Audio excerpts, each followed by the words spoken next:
Assalamualaikum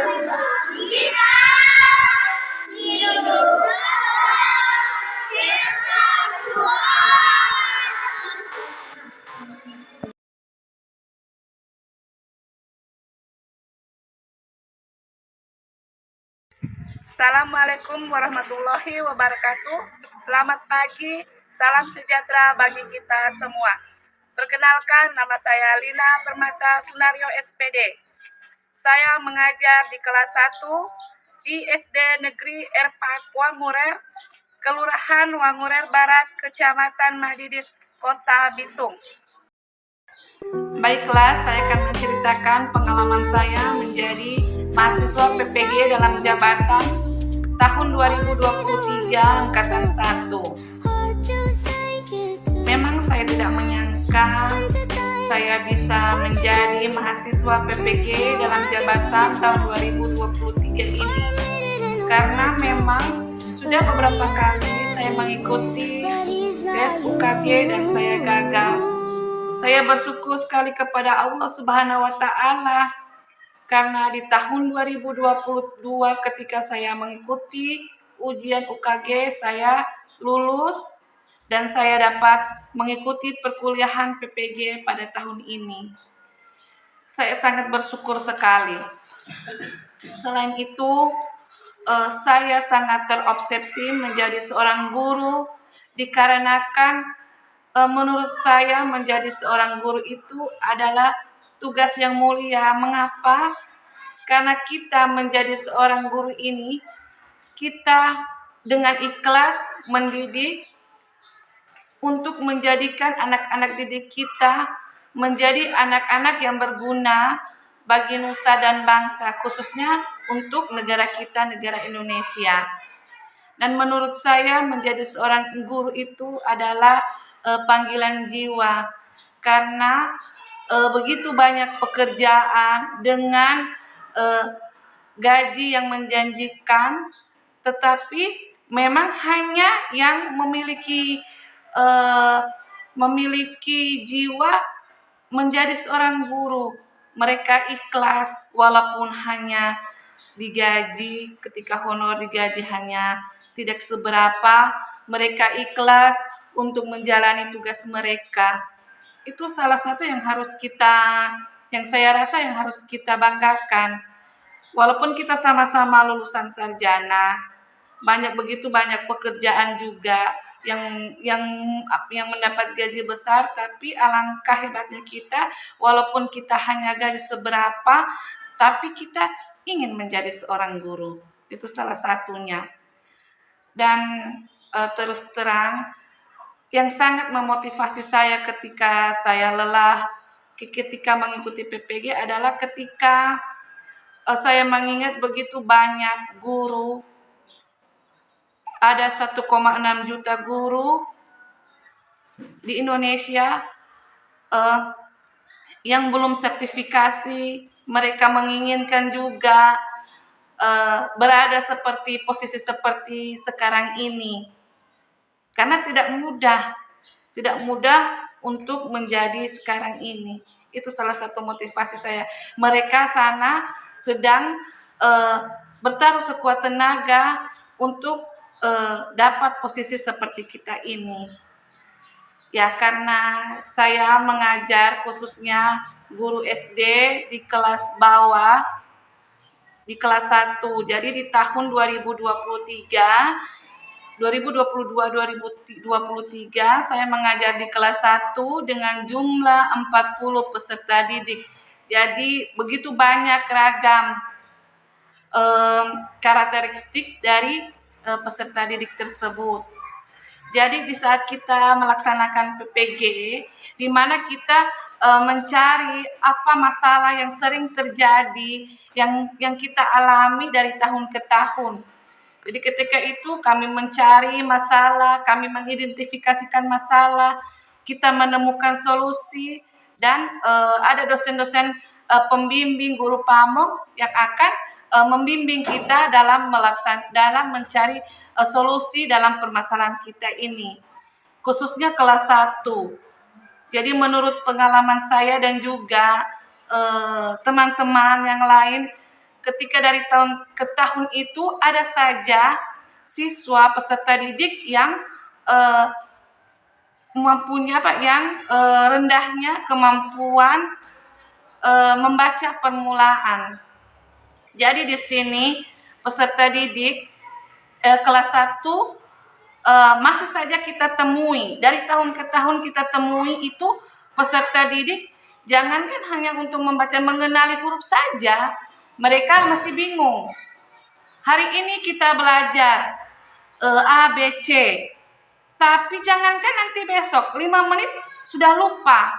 Begitu juga ada yang hanya A, B, C dengan cara menghafal. Mereka hitung A, B, C, lalu mereka balik lagi. Seperti itu. Ada juga yang sudah tahu huruf dari A sampai Z, tapi mereka ada beberapa huruf yang mereka juga lupa. Mereka bingung bedakan seperti B, P, seperti itu. Mereka bingung apakah ini B atau P. Dan juga salah satunya juga tentang pengurangan. Kalau penjumlahan memang saya lihat mereka kalau untuk penjumlahan mereka banyak yang sudah tahu, tapi untuk pengurangan itu mereka masih banyak yang bingung. Jadi di sini ketika saya dari tahun ke tahun itu saya mengalami masalah yang sama seperti itu.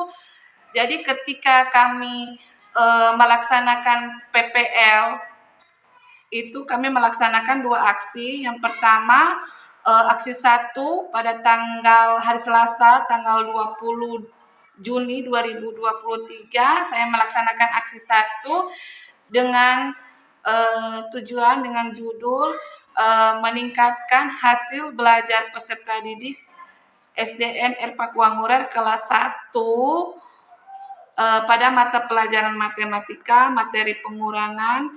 Dan aksi 2 saya mengajar tentang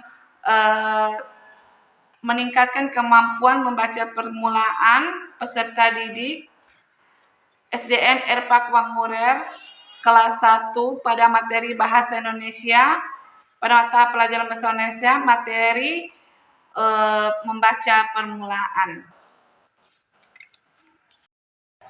Jadi ketika saya mengapa saya mengambil 2 masalah tersebut itu karena 2 masalah tersebut sering saya alami. Dan bagaimana caranya kita mendapatkan solusi dari permasalahan tersebut. Jadi dengan menggunakan model pembelajaran PBL, Problem Based Learning, dan juga PJBL, Problem Project Learning, dengan pendekatan saintifik TIPEC. Jadi yang melatar belakangi permasalahan saya itu yang pertama, saya melihat para peserta didik masih pasif ketika kegiatan pembelajaran. Jadi peserta didik malu ketika saya bertanya, mereka hanya diam saja, mereka malu mengungkapkan pendapat mereka. Jadi mereka masih pasif. Yang kedua, mungkin peserta didik sebelumnya tidak dari TK. Jadi memang ada perbedaan. Jadi itu peserta didik yang memang mendaftar di sekolah ini mungkin karena sudah umur, tapi mereka belum mendapat pendidikan sebelumnya. Itu juga yang jadi mereka memang tidak sekolah dan langsung kelas 1. Itu kemungkinan. Yang ketiga, kurangnya perhatian dari orang tua.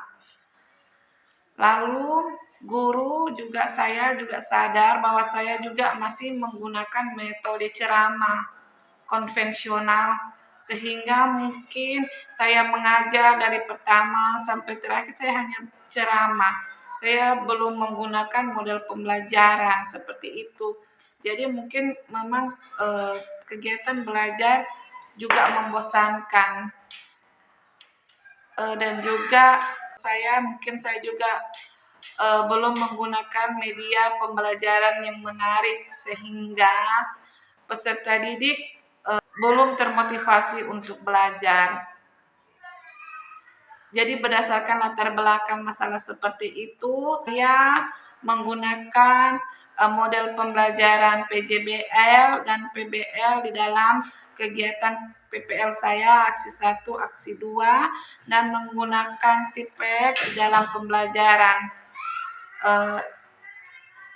Seperti itu. Mengapa saya menggunakan TIPEK teknologi? Karena kita juga sebagai guru profesional, insya Allah juga guru sertifikasi, kita harus tahu menggunakan teknologi.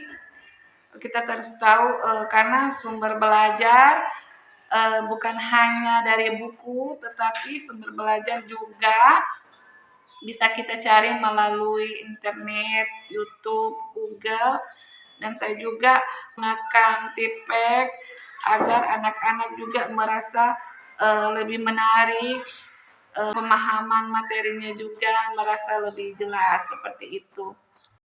Sebagaimana dengan dalam teori tabula rasa yang dikemukakan oleh John Locke, yang mengungkapkan bahwa anak lahir ibarat kertas kosong dan dibutuhkan orang dewasa untuk mengisinya. Jadi saya rasa memang benar sekali, seperti kertas putih yang dimana kami sebagai seorang guru mengarahkan anak-anak ke jalan yang lebih baik lagi.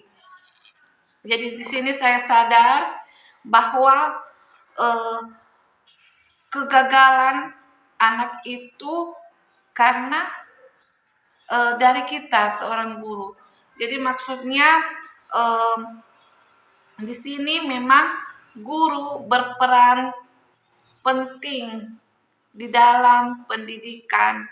Jadi kita tidak perlu menyalahkan siapa, menyalahkan peserta didik ataupun orang tua, kita tidak perlu, tapi kita harus menyadari bahwa ini kesalahan dari kita sendiri.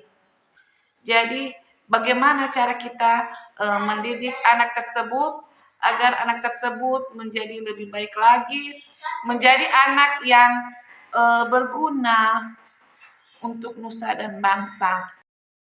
Sebagai seorang guru, kita bertanggung jawab mendesain pembelajaran yang efektif, inovatif, kreatif, dan juga menyenangkan dengan menggunakan model pembelajaran yang tepat agar tujuan pembelajaran kita dapat terlaksanakan dengan baik. Jadi adapun tantangan saya, adapun yang saya alami mulai dari mengidentifikasikan masalah, kajian literatur, menentukan masalah, mencari pendapat, mewawancarai para ahli, pengawas, dan juga rekan-rekan guru, rekan sejawat. Jadi ada beberapa kendala yang saya alami. Seperti ketika itu saya selain guru, saya juga bertanggung jawab dengan tugas yang lain.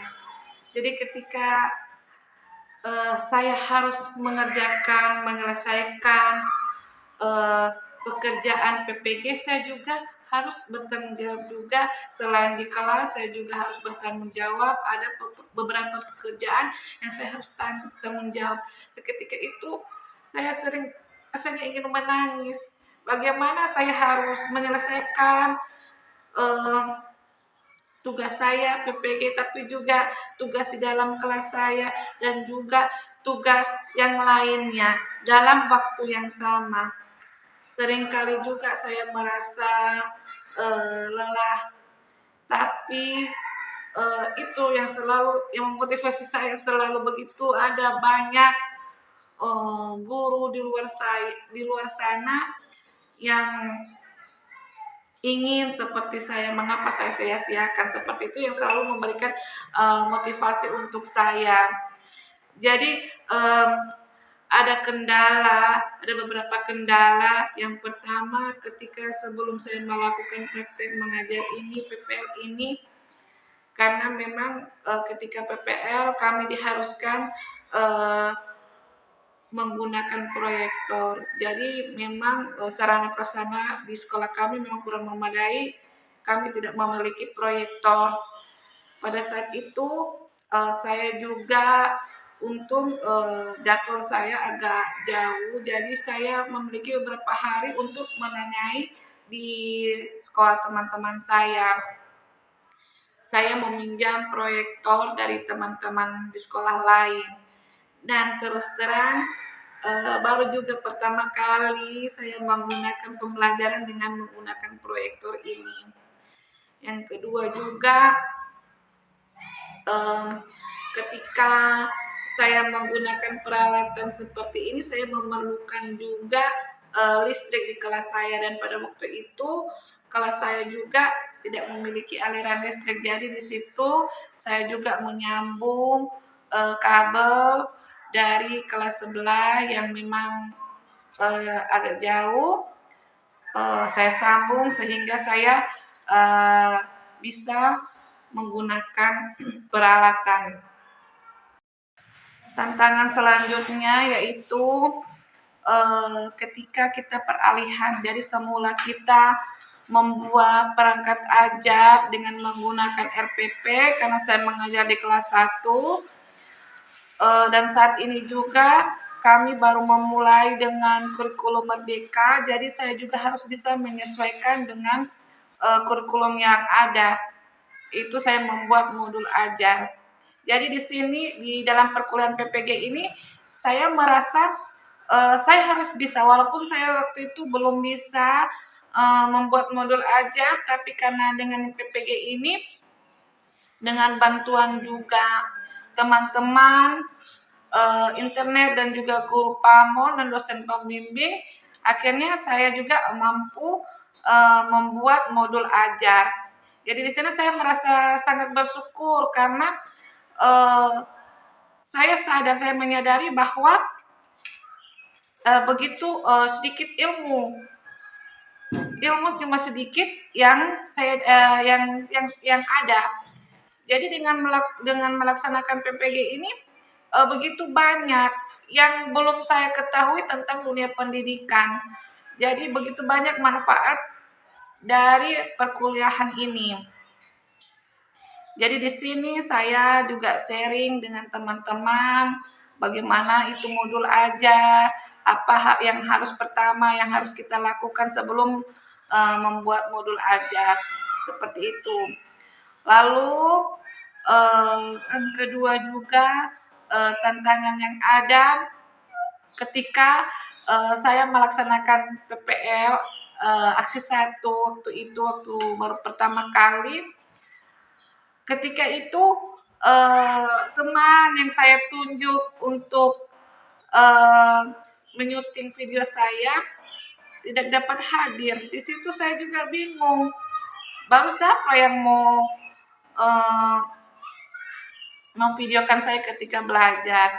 Tapi alhamdulillah ketika itu ada teman, jadi teman yang lain yang saya meminta tolong untuk membantu saya dalam menyelesaikan video, karena saya tidak bisa mencari siapa-siapa lagi karena sudah waktunya untuk mulai PPL. Itu salah satunya. Yang kedua juga ketika membuat perangkat ajar, agar terlihat menarik, kita harus menggunakan aplikasi seperti Canva. Pada saat itu juga saya baru tahu itu aplikasi Canva. Saya bingung bagaimana cara menggunakan aplikasi tersebut. Tapi saya juga tanya ke teman saya juga, mereka juga tidak tahu. Jadi saya berusaha, saya mencari di YouTube. Saya cari di YouTube, saya berusaha bagaimana caranya, bagaimana bisa mendesain perangkat ajar dengan menggunakan Canva. Dan alhamdulillah saya bersyukur dengan saya berlatih dan saya juga terus berusaha, akhirnya saya bisa menggunakan aplikasi tersebut. Lalu ketika mengedit video, karena itu baru pertama kali juga saya mengedit video, yang dari 70 menit ke 15 menit memang membutuhkan begitu banyak konsentrasi karena kita juga bingung. Hampir semua bagian penting, tapi kita harus mengeditnya 15 menit. Jadi kita harus pintar-pintar memilih video memang yang di situ ada pendahuluan kegiatan inti. Di dalam kegiatan inti harus ada tahap-tahapnya dan juga penutup dan sebagainya. Dirangkum dalam 15 menit. Jadi itu juga satu tantangan buat saya. Lalu juga ketika mengedit, kita juga harus menggunakan satu aplikasi supaya bagaimana itu kita menyajikan video itu kreatif, menarik. Di situ juga saya menggunakan aplikasi CapCut. Saya juga baru pertama kali belajar mengedit video. Jadi memang PPG ini banyak mengajarkan kita dari hal-hal yang belum kita tahu. Alhamdulillah sekarang kita sudah tahu. Lalu ketika tantangan selanjutnya ketika kita mengirim video, kita membuat link ke Google Drive karena kita baru pertama kali, kita tidak mengubah ke resolusi yang ada sehingga itu waktu mau mengupload video saya sudah ketakutan karena sudah hampir 5 jam saya menunggu agar terkirim tapi tidak terkirim-kirim. Saya bingung bagaimana ini cara menyelesaikannya. Ketika saya tidak tahu, saya tanya ke teman saya di grup dan mereka memberikan solusi. Alhamdulillah, akhirnya sebelum waktunya kami dapat mengirim tugas kami. Tantangan selanjutnya yaitu ketika pelaksanaan PPL sekolah sudah libur. Jadi di sini kami guru berupaya lewat menelpon langsung kepada orang tua murid dan juga mengingatkan kembali melalui WA grup untuk hadir di sekolah melaksanakan kegiatan PPL ini. Jadi memang itu salah satu tantangan di mana memang kita bisa menyita waktu peserta didik kita untuk belajar kembali. Jadi memang karena kelas saya berada di mengarah pada matahari terbit, jadi ketika Zoom terlihat ada pantulan cahaya dari matahari. Jadi bagaimana saya harus menyiasati agar tidak terlalu terpantul. Makanya pada saat itu saya membuat ini menutupi dengan tirai, dengan horden untuk mengurangi pantulan cahaya. Seperti itu yang saya laksanakan. Kemudian dari peserta didik di sini tantangan saya bagaimana saya bisa membuat peserta didik itu tidak pasif. Jadi mereka aktif ketika belajar. Jadi saya berpikir, jadi hal-hal apa yang saya akan laksanakan agar anak-anak saya itu semangat seperti itu. Mereka berani tampil ke depan ketika mempresentasikan masalah yang ada.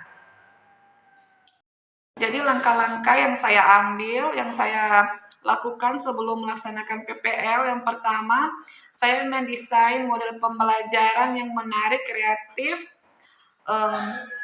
agar anak-anak peserta didik dapat memahami dan termotivasi untuk belajar. Yang kedua, saya menyediakan media-media penunjang konkret untuk mendukung pembelajaran saya nanti.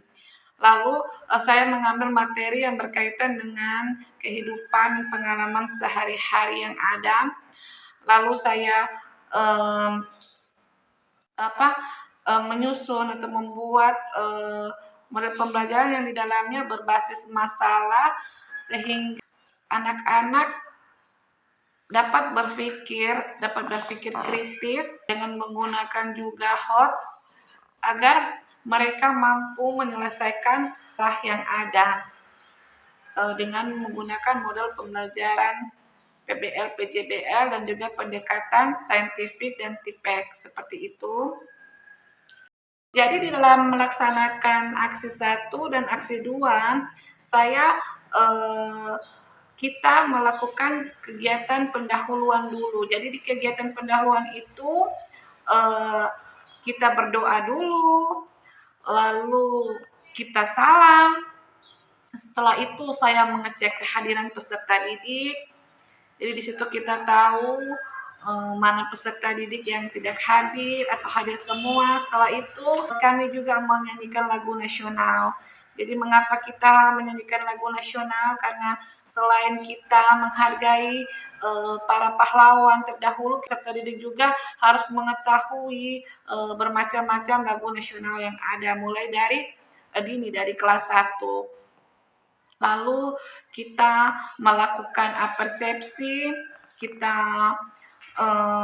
menanyai dulu materi sebelumnya, lalu kita kaitkan ke materi yang sekarang ini. Setelah itu mengerjakan pretest. Mengapa kita mengerjakan pretest? Karena kita ingin mengetahui sampai di mana pengetahuan para peserta didik di dalam materi ini sebelum kita melaksanakan pembelajaran. Setelah itu baru kita menjelaskan tujuan pembelajaran yang akan kita capai. Yang kedua, kita masuk di kegiatan inti. Jadi di kegiatan inti ini kita menuangkan semua sintaks-sintaks dalam pembelajaran kita. Ya, jadi saya menggunakan aksi 2, saya menggunakan PJBL. Yang pertama, sintaks 1 yaitu menyiapkan pertanyaan atau penugasan proyek. Jadi di sini kita siapkan, pertama kita tampilkan dulu video pembelajaran, di mana anak-anak kita menganalisis dulu dari video pembelajaran itu. Jadi apa masalah apa yang mereka temui. Jadi di situ kita mencoba menstimulus peserta didik tentang materi yang akan kita belajar. Seperti itu. Jadi di sini saya selain mereka melihat video pembelajaran juga, saya mulai mengajarkan bagaimana cara mencari pembelajaran lewat HP. Jadi ada beberapa peserta didik yang memiliki HP, mereka membawa HP, mereka cari kata-kata yang berawalan huruf K pada waktu itu di dalam HP. Jadi hewan-hewan apa saja mereka cari lewat Google dan mereka senang ketika itu. Oh, kita boleh bawa HP nih. Dia boleh bawa HP. Jadi saya bilang, HP bukan hanya untuk bermain ya, tapi HP juga untuk belajar. Jadi apa yang kita tidak tahu kita bisa cari dari HP, dari Google seperti itu. Yang tahap kedua, mendesain perencanaan untuk proyek. Jadi di situ saya membagi kelompok jadi beberapa kelompok. Lalu ketika itu saya bertanya, anak tadi melihat video pembelajaran, jadi kira-kira apa yang kita akan buat sebentar. Jadi saya coba merangsang anak-anak apa yang akan kita kerjakan selanjutnya. Jadi karena anak-anak mereka termotivasi untuk belajar, mereka tahu, oh Bu kita akan buat kartu nama. Setelah itu saya tanyakan, coba lihat alat yang kita butuhkan, apakah semua alat yang kita butuhkan sudah tersedia? Seperti itu, kelengkapan alat dan bahannya. Tahap ketiga yaitu menyusun jadwal pelaksanaan. Jadi sebelum itu saya bilang, kita harus sepakat dalam pembuatan kartu huruf ini 5 menit kita persiapan, 20 menit kita proses pengerjaan, dan 5 menit kita mempresentasikan hasil. Jadi kita tidak boleh lewat, kita harus sesuai kesepakatan kita. Setelah itu saya membagikan LKPD. Setelah saya membagikan LKPD, anak-anak mulai saya membagikan LKPD, saya bilang tulis nama kelompok, siapa saja. Setelah itu saya menyajikan video cara pembuatan kartu huruf itu. Jadi anak-anak di situ melihat, adik-adik duduk manis, kita lihat sekarang bagaimana cara pengerjaannya. Jadi ketika mereka menonton video cara pengerjaan, mereka mulai membuat.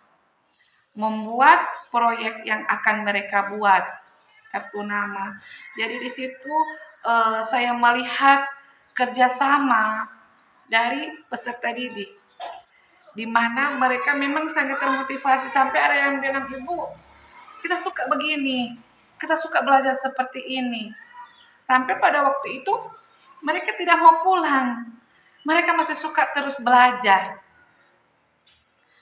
Lalu setelah anak-anak membuat kartu nama dan saya monitoring bagaimana cara kerja mereka, setelah itu kami ice breaking.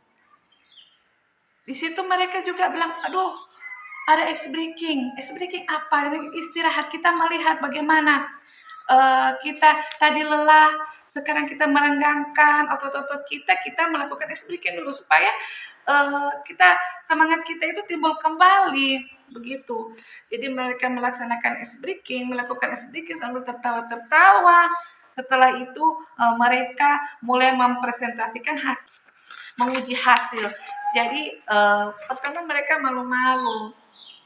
Bila saya bilang, "Ayo coba kita tunjukkan bahwa anak-anak kelas 1A hebat." Mereka percaya diri, mereka maju, mereka tampil ke depan. Ini gambar koala. Koala terdiri dari dan mulai saya mengajak, siapa yang berani, siapa yang mau memberikan tanggapan dari hasil karya. Darinya yang mereka cuma diam saja, lama-lama ini di X2 ini mereka mulai bisa berbicara. Mereka mulai, "Oh ibu, ini kurang ini, seharusnya seperti ini, agar kenapa." Jadi di situ saya lihat mereka lebih terpacu, mereka lebih percaya diri dalam mengungkapkan hasil presentasinya, seperti itu. Setelah itu saya juga tidak lupa memberikan apresiasi.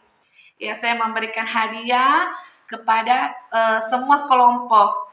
Karena memang benar kata Prof, jangan kita cuma memberikan ke salah satu, tapi kita memberikan kepada semua agar yang lain juga termotivasi, seperti itu. Setelah semua sudah selesai, kita masuk di sinta ke-6, yaitu guru memberikan tadi apresiasi dan juga mengevaluasi pengalaman belajar. Tadi kita melaksanakan evaluasi. Mengerjakan soal evaluasi. Jadi ini soal evaluasi dikerjakan sendiri-sendiri, tidak dikerjakan berkelompok. Ya, jadi di evaluasi itu saya mengerjakan soal yang sama di pretest. Jadi di situ di posttest itu kami di sini ingin membandingkan bagaimana sebelum mereka mengikuti kegiatan pembelajaran dan setelah, bagaimana peningkatan hasil belajar mereka. Lalu kegiatan penutup, yang pertama-tama kami menyimpulkan satu hari ini kita belajar tentang apa. Lalu kita merefleksikan apakah kegiatan ini menyenangkan. Lalu juga mana yang sulit, kegiatan mana yang mereka sukai. Lalu sebelum doa pulang, kami juga menyanyikan lagu daerah. Di situ mereka bilang, "Ini lagu daerah apa, Bu? Ini bahasa daerah apa? Kelihatannya, kedengarannya lain, bukan seperti di daerah kita." Itu saya bilang, memang begitu banyak sekali manfaat dari PPG ini. Anak-anak juga pengetahuan juga mereka tentang lagu daerah, lagu nasional begitu banyak. Saya juga saya menjelaskan ini lagu daerah ini dari mana, apa maksud dari lagu daerah ini, mengapa kita harus menyanyikan lagu daerah. Saya juga menjelaskan kepada peserta didik. Setelah itu kami penutup diakhiri salam dan pesan moral. Jadi kegiatan pembelajaran ini kita akhiri dengan pesan moral. Ketika pulang sekolah kita harus salam. Memang itu penting. Memang saya pikir Memang bagus sekali ini pesan moral. Jadi anak-anak bukan dituntut hanya tahu tentang pengetahuan juga, tapi juga tentang karakter. Yang penting, saya selalu bilang, percuma kalau kamu pintar tapi kamu tidak berkarakter. Seperti itu, kamu kurang ajar, itu percuma. Jadi saya selalu sampai sekarang selalu saya ingatkan kepada anak-anak didik saya bahwa ketika pulang sekolah, ketika bertemu dengan orang yang lebih tua, ketika bertemu siapa saja, mengucapkan salam, menegur orang, itu yang saya selalu yang selalu saya memberikan pesan kepada peserta didik saya. Dan saya sangat berterima kasih sekali kepada Prof yang telah menuntut membimbing kami dalam kegiatan perkuliahan kami ini. Seperti itu. Begitu banyak manfaat yang saya rasakan ketika saya mengikuti PPG dalam jabatan itu. Mulai dari cara saya membuat bahan ajar yang dulunya memang saya ketika mengajar cuma melihat dari satu sumber yaitu buku. Sekarang saya bisa membuat bahan ajar tersebut mulai dengan menggunakan aplikasi Canva seperti yang saya bilang tadi, lalu saya salin ke PowerPoint, lalu begitu banyak manfaat yang saya rasakan setelah saya melaksanakan PPL 1. Jadi di situ saya melihat anak-anak lebih antusias dalam belajar. Mereka sudah termotivasi. Mereka merasa senang yang dulunya mereka anggap belajar membosankan, ini mereka malah kadang bertanya, "Ibu kapan kita belajar lagi?" Mereka sampai bilang, "Ibu, kita buat lagi seperti ini. Saya tidak mau pulang." Sampai bilang, "Kenapa tidak mau pulang? Saya ingin belajar lagi, saya ingin terus tetap belajar lagi." Dari peserta didik mereka sangat antusias dan materi yang saya sampaikan kepada para peserta didik, saya melihat sangat begitu cepat dipahami oleh peserta didik. Dan juga kalau menurut ibu kepala sekolah juga dia merasa ini meningkatkan kompetensi diri untuk para guru. Jadi guru-guru lebih tahu itu teknologi dan juga model-model pembelajaran yang begitu variatif yang mereka bisa terapkan kepada peserta didik agar tidak bosan. Jadi kepala sekolah juga sangat mendukung saya dalam PPL ini. Dan juga untuk rekan sejawat saya juga, rekan-rekan guru saya, mereka merasa termotivasi. Mereka berkata bahwa mereka ingin mengajar seperti saya karena dengan menggunakan video pembelajaran dan juga ice breaking dan juga memanfaatkan teknologi, itu membuat anak-anak itu merasa termotivasi. Mereka di era digital seperti ini memang kita sebagai guru juga kita harus pintar-pintar bagaimana cara kita mentransfer ilmu kepada anak-anak supaya mereka lebih semangat, lebih termotivasi untuk belajar. Jadi saya bilang kepada teman-teman saya, ayo kita mulai sekarang, kita harus mengikuti zaman.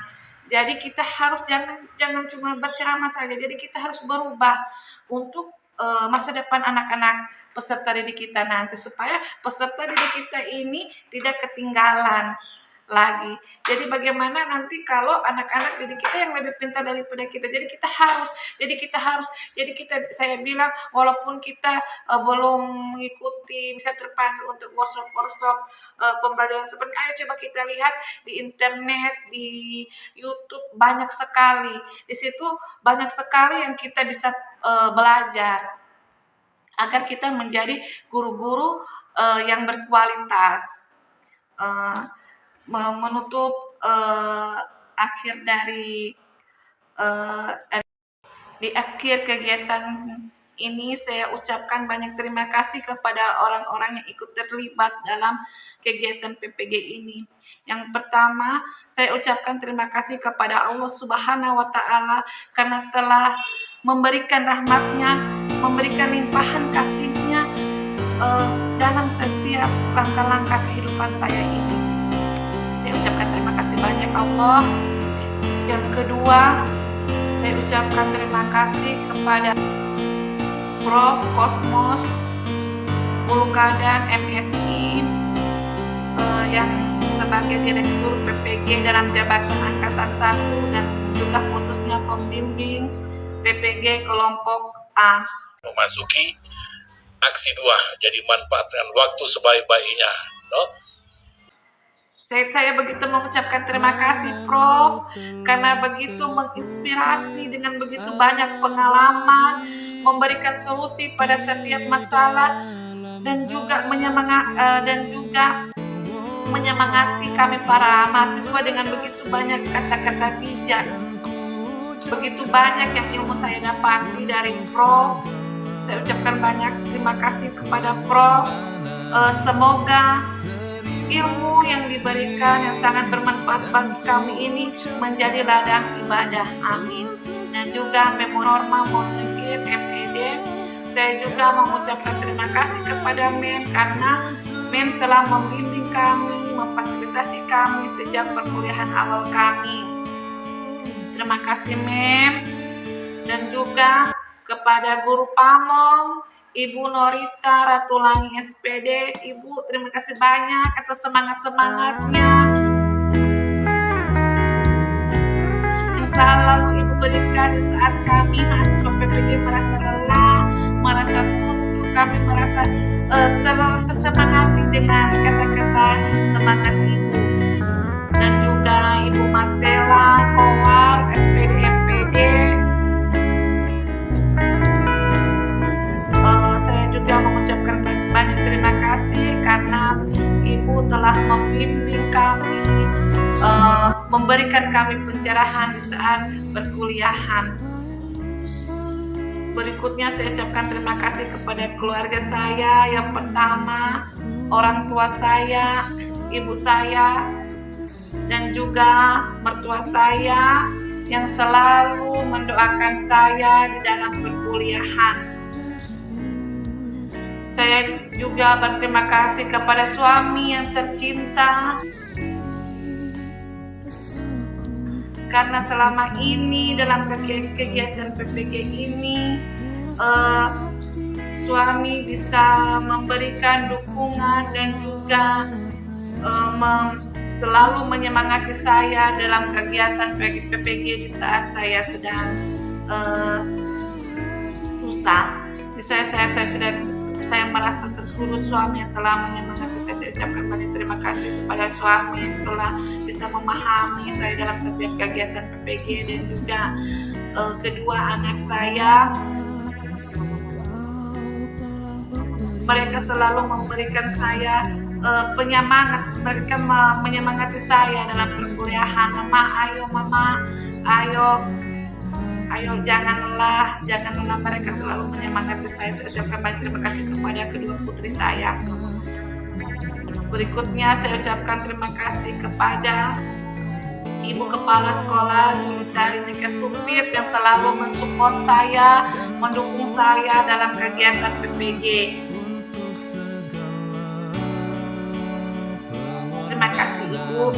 Yang berikutnya saya ucapkan terima kasih juga kepada pengawas bina saya, Ibu Jenny Numopo MPD, yang selalu memberikan ide-ide di dalam setiap solusi yang saya temui ketika PPG. Dan juga pakar pendidikan, teman saya juga sebagai instruktur IKM, Ibu Grace Lani, atas saran, atas solusinya dalam kegiatan PPG ini. Tak lupa juga saya ucapkan banyak terima kasih kepada rekan-rekan guru saya yang selalu memotivasi saya, memberikan semangat, memberikan dukungan dalam kegiatan. Dan juga tak lupa saya ucapkan banyak terima kasih. Terima kasih untuk teman-teman mahasiswa ketika ada kesulitan, teman-teman yang lain bisa membantu saya. Baru kemudian bahkan kita tertawa bersama, menangis bersama ketika menghadapi penugas yang diperlukan. Dan doa dan harapan saya, semoga kita semua bisa lulus dalam PPG ini bersama-sama. Amin. Terima kasih juga kepada anak-anak didik saya kelas 1A yang selalu memberikan semangat dan dukungan kepada saya.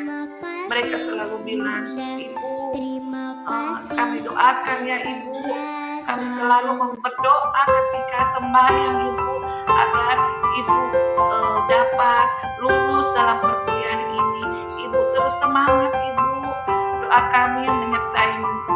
Itu begitu saya merasa begitu mendapat perhatian, walaupun mereka hanya baru anak-anak kecil, tapi begitu banyak perhatian yang mereka berikan kepada saya. Terima kasih anak-anak didik saya. Doa-doa Ibu selalu menyertaimu. Demikianlah kegiatan saya, pengalaman PPG saya. Akan banyak terima kasih atas perhatiannya. Wassalamualaikum warahmatullahi wabarakatuh. Salam sejahtera bagi kita semua.